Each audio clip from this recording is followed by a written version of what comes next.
தஞ்சாவூர்ல பாம்பே ஸ்வீட்ஸ்னு ஒரு கடை இருக்கு. எத்தனை பேருக்கு தெரியும்? ரொம்ப ஃபேமஸான கடை இல்ல ஸ்வீட்ஸ் எல்லாம். அவங்க அப்பா தஞ்சாவூர் ரயிலடி கிட்ட கடையை போட்டு சக்சஸ்ஃபுல்லா நடத்திக்கிட்டு இருக்காரு. இவர் தொழிலுக்கு வர ஆரம்பிச்சோன்னே தஞ்சாவூர் பழைய பஸ் ஸ்டாண்ட் கிட்ட பிறகு பாருங்க ஒரு கடை, அந்த கடையை ஒரு சின்னதா ஆரம்பிக்கிறார். தீபாவளி அப்ப திருவிழா மாதிரி கூட்டம் இருக்குமா ஸ்வீட்ஸ் வாங்குறதுக்கு.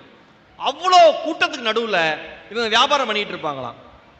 அவர் கடை ஆரம்பிச்ச அந்த தீபாவளி அப்ப கூட்டம் அதிகமாகி நைட்டு 8 மணிக்கெல்லாம் ஸ்வீட்ஸ் தீர்ந்து போச்சான். அடுத்த வர அத்தனை பேர்ட்டையும் இல்ல ஸ்வீட்ஸ் இல்ல ஸ்வீட்ஸ் இல்லைன்னு சொல்லி சொல்லி அமைச்சு கடையை மூடினாங்களாம். அதனால அடுத்த வருஷம் தீபாவளிக்கு என்ன பண்ணாராம், ஒரு யோசிச்சு ஸ்வீட்ஸை வாங்கி ஏத்திடணும்ட்டு நிறைய ஸ்வீட் போட்டு ஃபுல் ஸ்டாக் ரெடி பண்ணிட்டாங்களாம். வியாபாரம் சும்மா பிச்சுக்கிட்டு போகுதான்.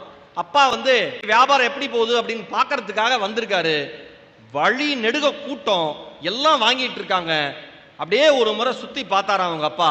பார்த்துட்டு அவர்கிட்ட சொன்னாராம், என்ன பண்ணு, கடையை மூடிட்டு வீட்டுக்கு வந்துருன்னாராம் 8 மணிக்கு. இவர் ஒரு மாதிரி அதிர்ச்சி ஆயிட்டாராம். அப்பா என்னப்பா அப்படின்னாராம். பழைய காலத்திலாம் அப்பாட்ட அதிகமா பேச முடியாது, கடையை மூட்டு வான்னு சொன்னேன்னாராம். இவருக்கு மனசு பாரமா, இவ்வளவு ஸ்வீட்ஸ் இருக்கு கடையை மூடிட்டு வான்னு சொல்றாருன்னு அப்பா சொல்ல தட்டக்கூடாது அப்படின்னு கடையை மூட்டிட்டு இவர் போயிட்டார். அவங்க பாட்டு வீட்டில் அவங்க பாட்டு வழக்கம் போல திருவிழா கோலமா தீபாவளிலாம் கொண்டாடுறாங்க.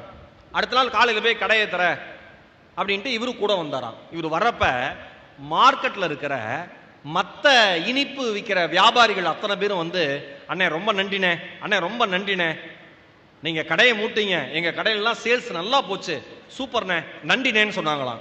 உடனே அப்பா சொன்னாராம், நேற்று கடையை மூட சொன்னதற்கான காரணம் இதுதான். நீ மட்டும் வாழ வேண்டும் என்று நினைத்தால் கடை வீதியில் நம் கடை ஒருபோதும் இருக்காது. எல்லோரும் வாழ வேண்டும் என்று நினைத்தால் நீயும் நன்றாக இருப்பாய், அவர்களும் நன்றாக இருப்பார்கள்.